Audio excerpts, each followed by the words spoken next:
de Córdoba. Estamos con la legisladora María Noel Argañarás. Buenos días, Noé, ¿cómo estamos?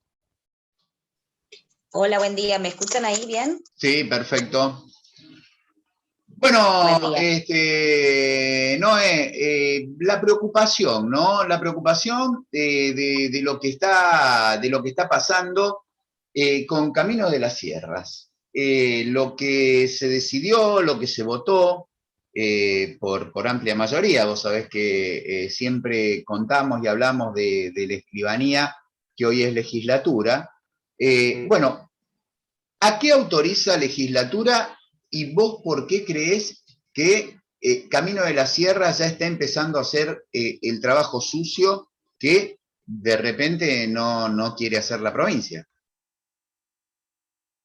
Es así. O sea, nosotros el 23 de diciembre, o sea, casi en Navidad del año pasado, metieron de manera express la ley 10.734, que es el proyecto que declara de utilidad pública y sujeto a expropiación a los terrenos, a los inmuebles necesarios para la construcción de la autovía de Punilla. Pero es en términos genéricos, es decir, la ley simplemente plantea en general esa disposición, no especifica cuáles son esos inmuebles, cuáles específicamente en cada parte de la traza, pero lo que estuvimos viendo en los últimos 10 días, que los vecinos y las vecinas de las asambleas de Punillas me fueron acercando fotos, imágenes, videos y todo, es realmente escandaloso porque es la empresa Camino de la Sierra, que hay que decir que incluso antes de haberles consultado a los vecinos si estaban de acuerdo en la forma, en la traza, de cómo iba a imponerse, digamos, esta autovía de Punilla, ya estaba lista la licitación con la empresa, digamos,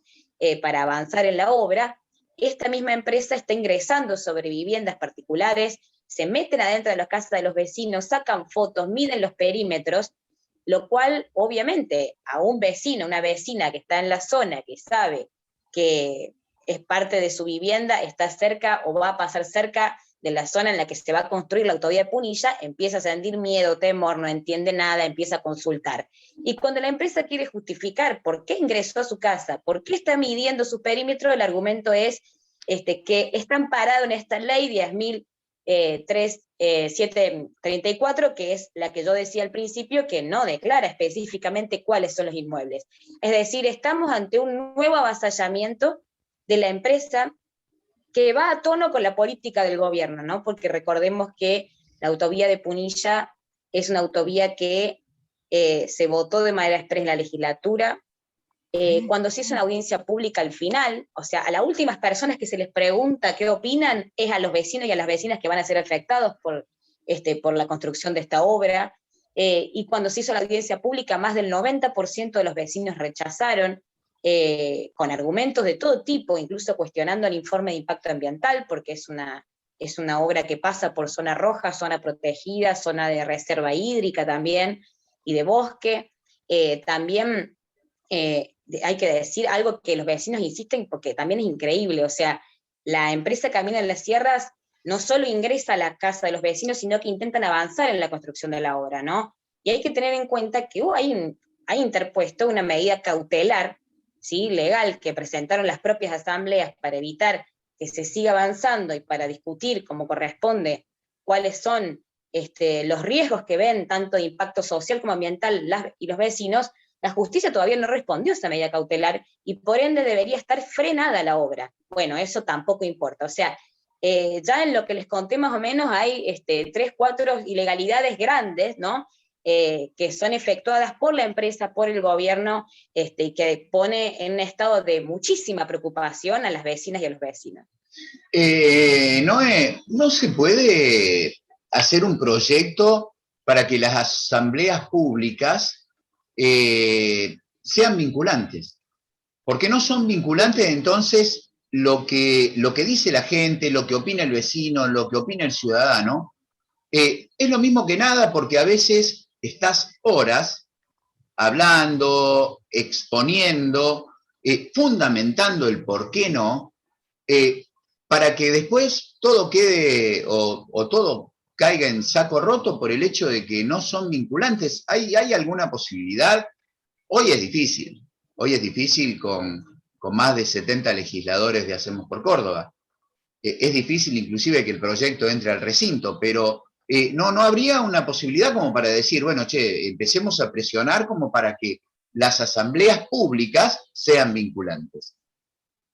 Está muy bien lo que decís, es nuestra intención, incluso en todo tipo de proyectos y más que tiene que ver con la cuestión ambiental, en donde sea obligatorio, digamos, ¿no? La participación activa de las vecinas y los vecinos. Hubo un proyecto de ley que presentó mi bloque cuando estaba la legisladora Soledad Díaz García, que tenía exactamente esa intención, que fue discutido con las asambleas justamente para que tengan poder de veto las asambleas. Es decir, si hay una obra que no fue consultada, que no se siguieron los pasos que dice la propia ley de ambiente, o sea, no estamos inventando cosas, ¿no? Porque muchas veces escuchamos a legisladoras y legisladores del oficialismo decir que, bueno, que las posiciones de los ambientalistas son extremas, son ideologizadas, ¿no? Como si no hubiera científicos, biólogos, investigadores del CONICET, abogados, vecinos y vecinas que viven y que quieren preservar el monte, atrás de todas las, digamos, las resistencias que se han organizadas desde abajo,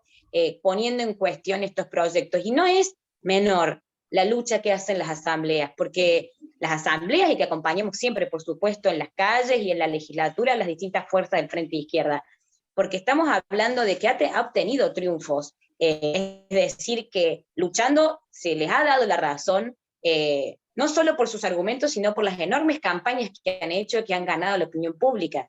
Recordemos cuando en su momento, como una política que fue impulsada por la propia Cristina Kirchner, acá se intentó instalar la planta Monsanto. Más del 63% de la población cordobesa comenzó a rechazar la planta producto de la enorme campaña informativa que hicieron justamente el movimiento ambiental, la juventud, las asambleas. Y fue un triunfo haberla sacado realmente. De la misma forma que se consiguió que se evitaran las modificaciones regresivas a la ley de bosques en el 2016, cuando todas las asambleas del interior bajaron y se movilizaron a la capital, dando una demostración de una enorme movilización popular que frenó eso, es decir, las asambleas han modificado, ¿no? Intenciones políticas o avances regresivos que intenta imponer el gobierno. Entonces, es una combinación. Nosotros de la legislatura podemos articular múltiples herramientas, como lo hemos hecho en este caso, ¿no? Que hemos elaborado de manera colectiva con las asambleas un pedido de informe pidiendo explicaciones de por qué la empresa entra en las casas de los vecinos, o presentando proyectos de ley como este o otros que, por ejemplo, plantean la restauración ecológica de todos los sistemas dañados y demás. Son herramientas, ¿no? La banca del Frente Izquierda es una herramienta, la clave siempre está en la articulación de volúmenes de fuerza, digamos, de movilización popular en la calle, de la coordinación entre las distintas asambleas para frenar en los hechos la política del gobierno, y hay antecedentes de que ha funcionado, digamos. Noé, para la nueva autovía se habla de 27 puentes. A ver, a eso lo dijo Juan Schiaretti, ¿no? No sé si equivocado o no, pero estamos hablando de 27 puentes que arrasarían con parte del bosque. Me parece que es muy grave. Hay un cuestionamiento profundo al informe de impacto ambiental que se presentó después de votarse la ley, o sea, de manera completamente irregular. Sí. Pero sí, hay un cuestionamiento, informes larguísimos, muy serios, de institutos que trabajan con profesionales del CONICET, biólogos, investigadores, que hacen por decirlo de alguna manera, no sé si un contrainforme de impacto ambiental, pero casi que pone en cuestión todas las irregularidades del informe de impacto ambiental que se hizo desde la Secretaría de Ambiente, digamos, ¿no? Que eso sucede muchas veces, porque cuando uno declara de utilidad pública en general, ¿no? Y te mandan un mapa como te lo mandan, que es brutal, o sea, uno le llegan en la casilla de mail a todos los legisladores un croquis que parece medio hecho a mano, más o menos, y uno tiene que andar adivinando cuál va a ser digamos, la traza específica, qué zonas va a afectar. Realmente uno tiene que hacer un proceso de investigación para darse cuenta, con especialistas y todo, para darse cuenta cuál es la verdadera traza, ¿no? Es una cosa, es realmente una política también de necesitar desinformar, porque si el gobierno dice específicamente lo que va a hacer, digamos, se adelanta a futuros conflictos, como está pasando, digamos, ¿no? que permanentemente esta forma de imponer por la vía de no consultar a los vecinos, por la vía de no buscar la participación popular, no escuchar las alternativas, porque esto es importante. No es que las vecinas y los vecinos de Punilla dicen no queremos ninguna autovía, vamos a movernos en carritos, no, o sea, no es un capricho. Ellos proponen alternativas, incluso en el propio plan, ¿no? En el plan de planificación que existe hace mucho tiempo en la provincia, hay alternativas, por ejemplo, mucho más seguras y menos contaminantes, como el tren de las sierras, que se podría reactivar. O sea, no es que se está diciendo no queremos ninguna autovía, queremos que todo tipo de obra de esta magnitud sea consultada como corresponde, como plantea la propia ley de ambiente, consultando primero a los vecinos y a las vecinas, discutiendo, y que sea sobre la base de las necesidades populares. Es decir, el gran problema que hay detrás de todo esto es que en la provincia no hay planificación urbana. ¿Por qué? Porque la planificación en los hechos se hace en función de los intereses de los grandes sectores concentrados de poder, digamos, ¿no? Schiaretti sabe muy bien que esta obra pública, esta autovía, además, no es una cuestión solo por el tránsito o el turismo, como por ahí te lo presenta, sino que también beneficia el recorrido o el tránsito para la mercadería de exportación, que también están muy interesados sectores del campo, sojeros centralmente, en que esto se haga rápido, ¿no? Igual como pasa con mucha obra, o sea, la obra pública se pone en función de mejorar acceso a barrios privados, countries, a desarrollo inmobiliario, a los sectores más concentrados que producen del agro o de la minería, siempre hay un interés atrás, es decir, y no se planifica en función de las mayorías populares. Por ejemplo, toda la zona de Punilla te plantea que está en una grave crisis hídrica, que no tienen acceso muchas localidades a dispensarios, a escuelas nuevas. Entonces, la obra pública, ¿por qué se plantea así? Bueno, porque Schiaretti tiene intereses por detrás. Y esto es parte de un modelo extractivista más general que impulsa no solo Schiaretti, sino referentes peronistas del Frente de Todos, como Caserio, que en Punilla y en esta obra en particular es uno de los principales impulsores, pero también la derecha, porque en esto no hay grietas, y la derecha de Juntos por el Cambio no tiene ningún problema en arrasar con todo lo que queda de nuestro bosque nativo, con todos nuestros recursos naturales para beneficiar a los sectores que ellos siempre han defendido, como son estos sectores poderosos. Noé, la última con este tema y ya arrancamos con otras, con otra temática. ¿Qué es lo que corre riesgo la gente de perder? Pueden perder su casa, pueden perder su lote, y ¿cómo sería recompensado por la provincia o directamente la provincia expropiaría? Exactamente esa pregunta, que es la preocupación de la gente, es lo que hacemos en el pedido de informe que presentamos en la legislatura. A ver, si uno busca la ley de expropiación es la 6.394, y está la ley también donde se creó el Consejo General de Tasación de la provincia, que justamente aplica la metodología para las expropiaciones, uno se da cuenta que lo que está haciendo el Camino de la Sierra está mal, digamos, ¿no? Es completamente ilegal. No solo porque se introduce en la casa de los vecinos, sino porque además es el Consejo General de Tasación el que tiene que, digamos, notificar a los que podrían ser potencialmente expropiados para informarles en qué forma van a ser indemnizados, en qué plazos, incluso en el caso de que en las partes, ¿no?, entre el expropiante y el expropiado no haya acuerdo, se tiene que crear un tribunal para ponerse de acuerdo, que pueda, por ejemplo, contemplar la posición de por qué el expropiado opina que no está siendo, no sé, lo suficientemente indemnizado, o que no se quiere ir. Incluso en caso de alquileres, por ejemplo, alguien que está alquilado no se puede ir de su casa hasta que no se termine el contrato. Hay un montón de cosas, de procedimientos legales previo a que se te metan en la casa y te saquen foto y te midan el perímetro y empieza a crear una idea de que te van a sacar la casa, ¿no? Entonces, sí. Es brutal, es brutal. Entonces, lo que estamos buscando es información específica sobre esto, que nos respondan, que nos den explicaciones, y obviamente las asambleas juegan un rol fundamental en informar esto a los vecinos para que se queden tranquilos de que no es que viene la empresa Camino a la Sierra y te expropia la casa. Eso es completamente ilegal. Ahora, descartamos que el gobierno de la provincia lo pueda hacer, y como se viene manejando realmente es muy preocupante. Entonces vamos a estar alertas y, digamos, avisando paso por paso qué es lo que hay que hacer para justamente resistir a cualquier avasallamiento de sus derechos. Hola Noel, ¿cómo estás? Hola Miriam, ¿cómo Hola, andás? a ver si saqué el volumen. No, ahí. Está bien, está bien. No te veo yo Eh, acá, lo veo a Martelo. Deja el volumen porque no hacía eco. Bien. Bueno, Noel, el tema del impacto ambiental tiene que ver con la Secretaría de Ambiente del Gobierno de la provincia de Córdoba.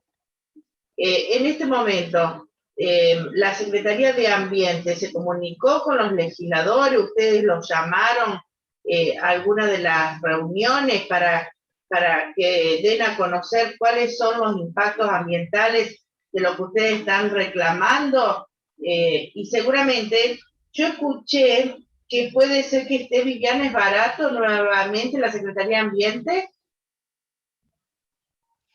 No recuerdo bien el nombre ahora, pero por la pregunta que hacías, a ver, la Secretaría de Ambiente en el caso de los informes de impacto ambiental es la responsable, ¿no? Sí. Nosotros en su momento cuando se debatió en las comisiones que este proyecto antes de ser sancionado exigíamos que por favor con tiempo nos den el estudio de impacto ambiental. Eso no fue con tiempo, fue incluso después de sancionar la ley, y estudiar un informe de impacto ambiental lleva tiempo, ¿sí? Son muchas páginas, atañe muchos aspectos, y realmente incluso nosotros de la banca al Frente Izquierda nos sentamos y lo estudiamos con especialistas, biólogos del CONICET, Santiago, mi compañero Santiago Benítez, que de hecho es candidato ahora también, es parte, digamos, necesaria porque no es cualquier cosa, hay que hacer un estudio serio, digamos. Eso es lo que está en cuestión en este momento, y es uno de los fundamentos por los cuales hay una medida cautelar en este momento, ¿no? La Secretaría de Ambiente es responsable, desde nuestro punto de vista, como expresión directa del gobierno provincial, de no hacer parte de los vecinos y de realmente hacer un informe que está muy cuestionado. Ahora bien, con respecto a la cuestión específica de cómo Camino de la Sierra se ha introducido sobre las viviendas de los vecinos, ahí ya depende del área del Ministerio de Obra Pública, que es a donde nosotros señalamos y hacemos este pedido de información para que nos respondan. Porque el Ministerio de Obra Pública es el que tiene que garantizar y señalar cuáles son los inmuebles específicos que se están pensando expropiar y garantizar una metodología que garantice todos los derechos para las vecinas y los vecinos, digamos. Sí, en lo que se refiere a ambiente, eso se llama propuesta de mitigación, donde tienen que evaluar los impactos, ¿no?, de los ciudadanos, por eso los tienen que tener en cuenta a las personas que viven ahí, porque los factores ambientales que pueden ser impactados con cualquier obra, no solo tiene que ver con el medio natural, y no es poco decir con el medio natural, porque ahí estamos hablando del suelo, del aire, del agua, la accesibilidad a los diferentes lugares, como decías vos, porque quedan en diferentes lugares, quedan sin tener una salida tan directa a lo mejor como tenían antes. El tema también de la fauna, la flora, hay mucho en juego acá. Y por supuesto que también tenemos el medio socioeconómico y cultural, que también hay que tenerlo en cuenta, pero para eso tendría que haber un consultor ambiental que dependa, por supuesto, de estas dos secretarías que hemos nombrado, la de ambiente, la de construcción. Y lo que me llama la atención, que cuando hicimos esta licenciatura, y que fue dada por físicos y ambientalistas, que en algunos momentos, yo te muestro algunos de los libros, en algunos momentos estuvieron formando parte de la Secretaría de Ambiente de Córdoba. Ahí, cursando ya esos años de estudio, ellos mismos ya nos decían, mirá, yo estuve mostrando todos los libros que ellos mismos editan, y que después, cuando están en las secretarías, no pueden hacer nada. Ellos mismos nos decían, y nosotros decíamos, entonces, ¿para qué estamos acá estudiando tantos años? Y eso tiene un gran costo, porque después todo lo que es ambiente tiene que depender de las fuerzas políticas, económicas. Si nosotros nos fijamos en los pueblos, no hay secretaría de ambiente que regule en los comercios, en el impacto que pueden provocar ciertas fábricas si se incorporan. Y ellos mismos nos decían, esto solamente lo van a poder utilizar para trabajar en el aula, solamente para eso, porque no se puede poner una persona, en el caso con el temperamento, por ejemplo, que tenés vos, Noé, que nos sacarían enseguida del puesto. Si vos entras a una Secretaría de Ambiente a nivel local, y por ejemplo, nosotros acá somos 4 o 5 especialistas con y hay muchos más, pero nunca fuimos convocados a formar parte de una Secretaría de Ambiente. ¿Por qué? Porque uno conoce todo lo que ustedes están ahora pidiendo, ¿no? Y me imagino en Córdoba, peor todavía, el dominio que tenemos de los poderes. Sí, bueno, lo que contás, bueno, me lo imaginaba, pero no tan concretamente, ¿no? Pero es real que hay toda una cuestión que tiene que ver con cuáles son los intereses que hay por detrás, porque vos para poder garantizar la regulación, digamos, justamente lo que vos decías, incluso de las propias leyes, a ver, por ejemplo, algo que me parece que es acuciante en este momento, que tiene que ver con esto. Ahora mismo, ayer mismo se estaban incendiando más de 4.000 hectáreas en la zona de Salzacate, ¿no? Al mismo tiempo había un foco en Tulumba y otro foco en Salsipuedes. ¿Por qué? Y uno dice, entre las consecuencias de ya la propia destrucción del bosque nativo, el calor, hubo 37 grados ayer, la sequía, el viento, es obvio que va a haber más incendios en nuestra provincia, que ya, medio que ya lamentablemente se está naturalizando que todo el tiempo se prende fuego en nuestro bosque nativo. Bueno, pero, por ejemplo, sobre lo que vos decías, ¿quién va a regular, por ejemplo, que se cumpla la ley de bosques para que no se pueda utilizar ninguna de esas hectáreas que han sufrido el arrase del fuego para negocios de todo tipo, ¿no? Porque la ley de bosques prohíbe que son incendiadas, se le cambie el uso del suelo para poder hacer algún tipo de negocio. Son incendiadas, aunque sea zona roja, se mantiene roja. El problema es que la ley, muchos sectores económicos, incluso empresas vinculadas al gobierno, no les importa absolutamente nada y de manera hasta ilegal, después, una vez que pasó el incendio, te aparece alguna obra, algún country, algún negocio nuevo, o alguna obra pública que justamente pasa por ese lugar. ¿Quién regula que se cumple esa ley? Lo debería hacer la Secretaría de Ambiente. ¿Y con qué presupuesto? El mismo presupuesto que tampoco invierten, por ejemplo, para una política preventiva hacia los incendios, cuando vos ves que la situación es cada vez peor, que el cambio climático es cada vez peor y que generan escenarios, ¿no?, para el aumento de focos de incendio, y tampoco hacer una política preventiva para realmente garantizar brigadas que puedan combatir el fuego al mismo momento, con el calor que hace, qué sé yo, se vuelven situaciones incontrolables también porque no hay planificación ni política de prevención en los incendios. Entonces, lo que vos decís es tal cual, pueden cumplir con lo formal en cuanto a dependencias estatales, pero si no hay presupuesto y si no hay una política activa, un interés real en última instancia en que se cumplan esas leyes, esas regulaciones, bueno, no las hay. ¿Por qué? Y porque no les importa. O sea, al gobierno de la provincia de Córdoba y a los partidos tradicionales en general, el Frente de Todos en esto, como decía antes, tiene una política extractivista. De hecho, el ministro de Ambiente, Cabandier, ya fue muy claro cuando dijo no se puede no contaminar y pagar la deuda externa. O sea, nos dejó claro cuál es su política. En eso todos tienen acuerdo y o sea, no les importa destruir todo nuestro ambiente, pasar por encima de los derechos de los vecinos, que las obras que hagan no tengan licencia social, que es justamente lo que hace falta, un consenso popular, digamos, de las grandes construcciones, porque, bueno, como decía antes, defienden otros intereses, no tienen ninguna necesidad de cumplir ni con sus propias leyes, digamos.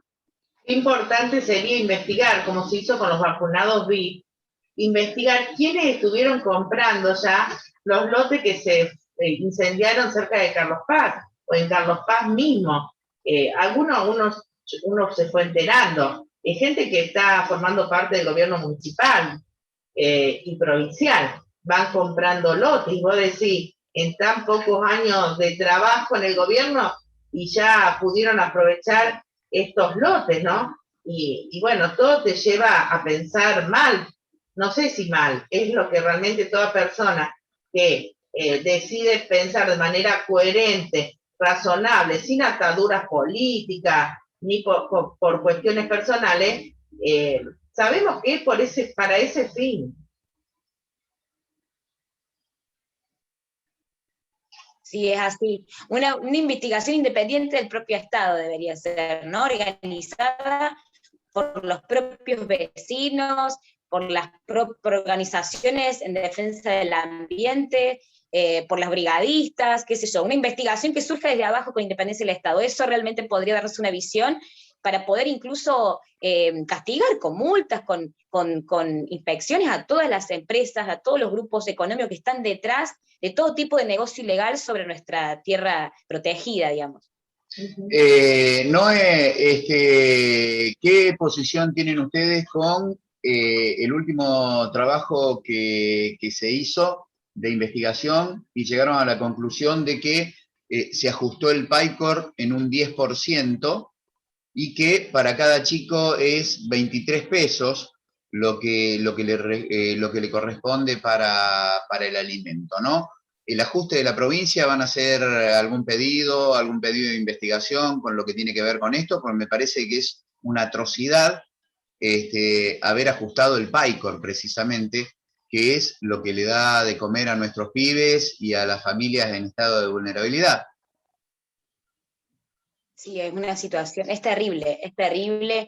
Nosotros habíamos denunciado incluso previo, ¿no? En la pandemia, perdón, que lo que había, incluso cuando se discutió el presupuesto, lo que hay es una subejecución, o sea, sobre que ya el presupuesto que se vota, ¿no? 2020, que seguramente va a ser similar el que se vota en el 2021, es un presupuesto de ajuste que pone por delante el pago de la deuda externa, impuestos beneficios impositivos a sectores privilegiados como las grandes multinacionales automotrices, grandes empresas de call center, que Córdoba subsidia y subsidia, o sea, la plata de las y los cordobeses, digamos, se va a beneficios impositivos para grandes empresas multimillonarias, mientras tanto se van recortando todo tipo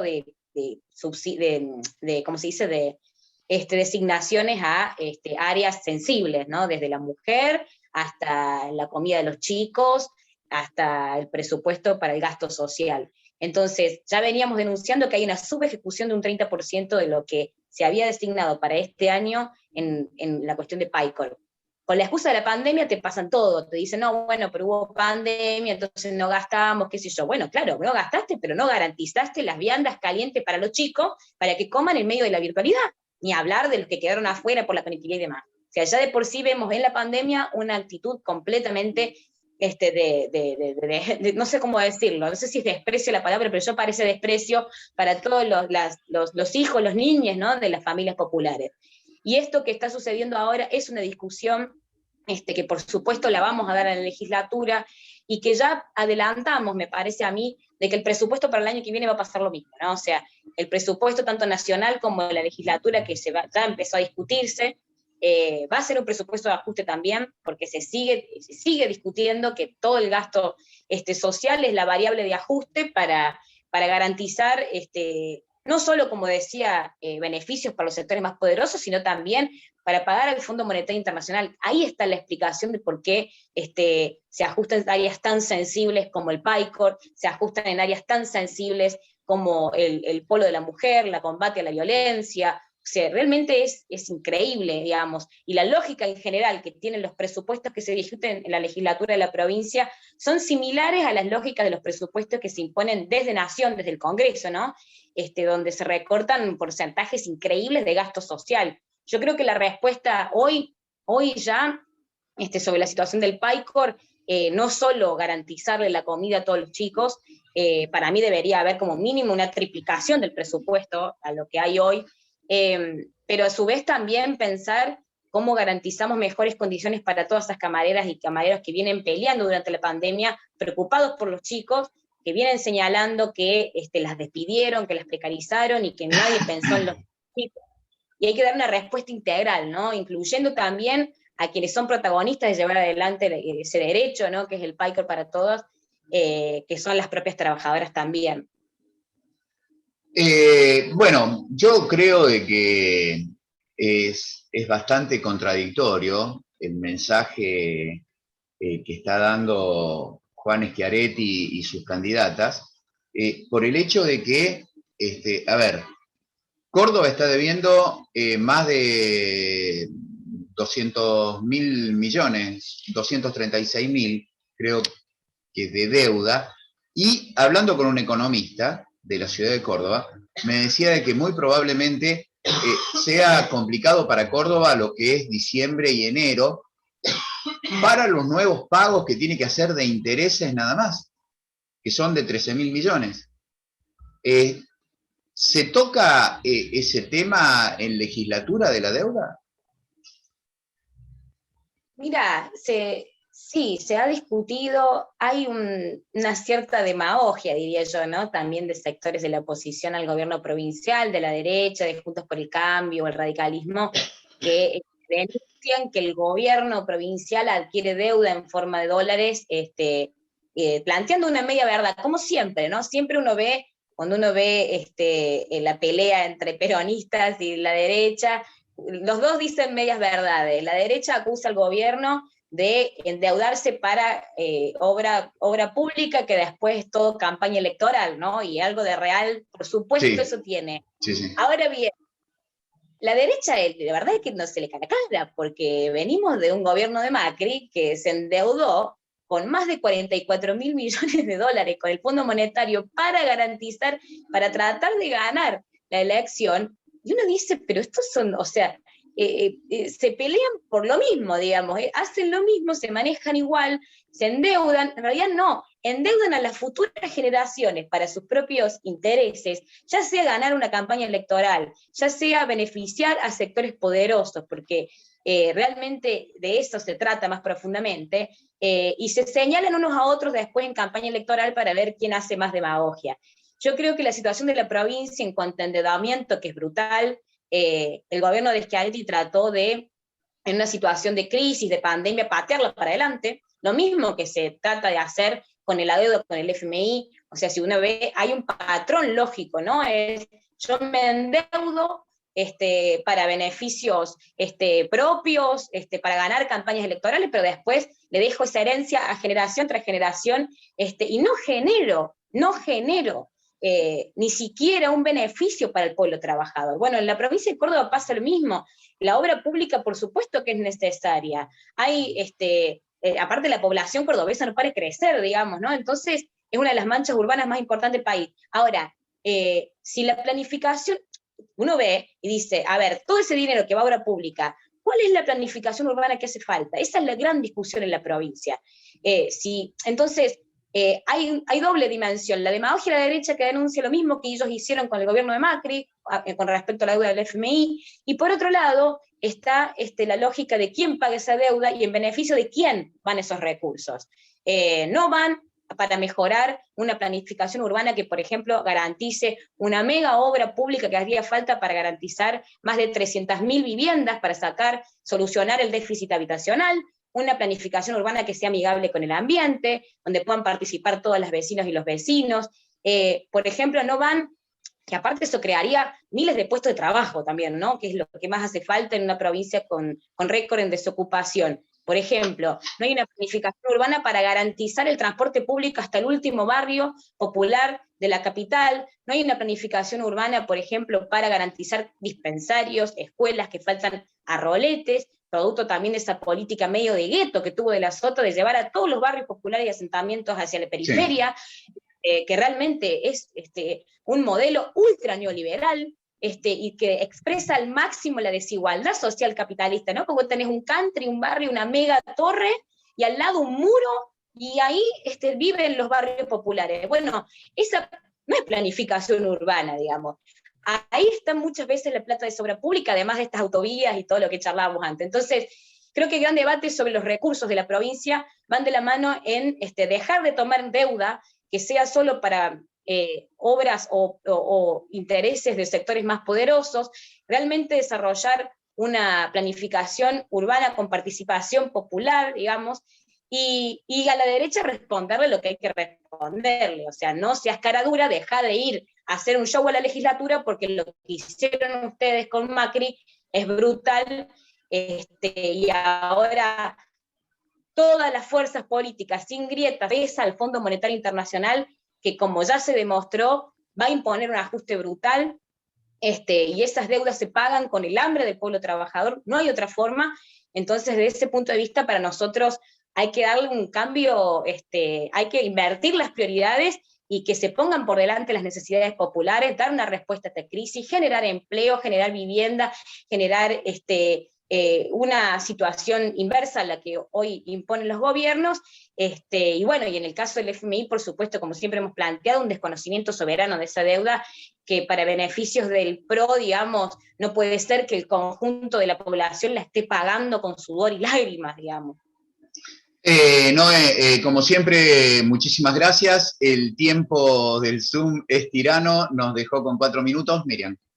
Esta pregunta que me hicieron ya hace más de una semana, lo dejamos para el próximo encuentro, cuando los legisladores se reúnen los días miércoles, sí está en agenda tratar el tema del aporte a los jubilados, qué va a pasar con lo que ganan los jubilados, el tema que cuando uno se jubila queda con el 62%, sí, hay ruido de que seguramente Schiaretti o el que gane nos mande a Nación. La gente se jubile con una jubilación nacional, que eso no favorece al cordobés, porque el cordobés los aportes los hace para una jubilación provincial con el 82% móvil. Si eso está en agenda desde legislatura o lo tiene que llevar algún bloque para discutir, y también el tema de que se está hablando, el tema de que si las personas quedan sin trabajo, ¿qué pasa con ese recorte, ¿no? De no pagar la indemnización. Si ese es tema a tratar en legislatura. Bueno, los debatamos más adelante, sí, te aclaro que por lo menos por ahora en la legislatura esos temas no se tratan, lamentablemente. En general, cuando se ha debatido tanto la reforma jubilatoria, ¿no? Y la cuestión tan importante última que mencionaste sobre los distintos debates que hay sobre reformas laborales, quites de indemnizaciones, son debates que vamos a ir llevando nosotros a la legislatura, que como siempre tratamos que las bancas sean la voz de todos los sectores que la están pasando muy mal, jubilados son uno de los principales, y también a toda la juventud precarizada, que siempre tratamos de ir y llevar esos debates, porque hay candidatos como juez, hay candidatos de distintas fuerzas políticas de la derecha que están utilizando esta campaña para instalar un sentido común de que la única forma de generar empleos con la reforma laboral es haciendo que todas las empresas no paguen indemnización a la hora de despedir, de flexibilizar las leyes laborales, lo cual ya lo vimos en los 90, lo vimos en Brasil ahora con Bolsonaro. Son todas políticas que atacan y quitan derechos a los trabajadores y no generan más empleo, sino más desocupación y más precarización laboral. Pero bueno, es un tema para profundizar también. No, y cuando estuvimos en Córdoba, frente a la catedral, había un punto del gobierno de Córdoba, desde la Secretaría de Juventud y Familia, y ahí estaban divididos en 3 zonas, donde los jóvenes que se acercaban le hacían el currículum vitae, le sacaban las fotos, le enseñaban cómo presentarse o cómo responder ante una entrevista, y eso va a una web de empleo y familia, algo así, y luego ellos se contactan con las empresas de acuerdo al perfil que necesitan las empresas. ¿Qué sabes sobre este tema? ¿Esto es así como uno lo escucha? ¿Es alentador para un joven que se inscriba? Mira, la juventud es la más preocupada por la necesidad de trabajo, ¿no? Eso es así. Hoy, si vemos los números, el 70% de la juventud que trabaja, ¿sí? Que tiene algún tipo de empleo, está o en la informalidad o en alguna forma de precarización extrema, salarios bajísimos, no tiene ART, no tiene vacaciones, no tiene derechos. Entonces, esa situación es la realidad hoy.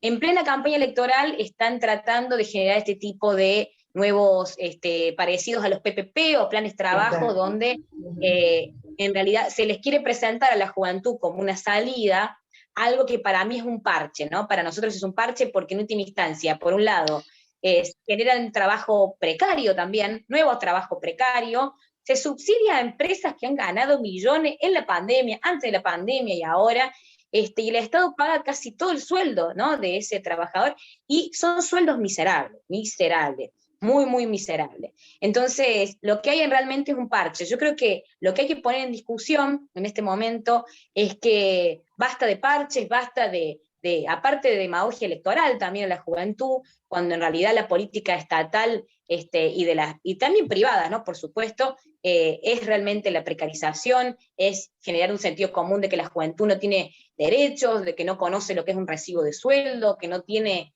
condiciones de trabajo como las tenían por ahí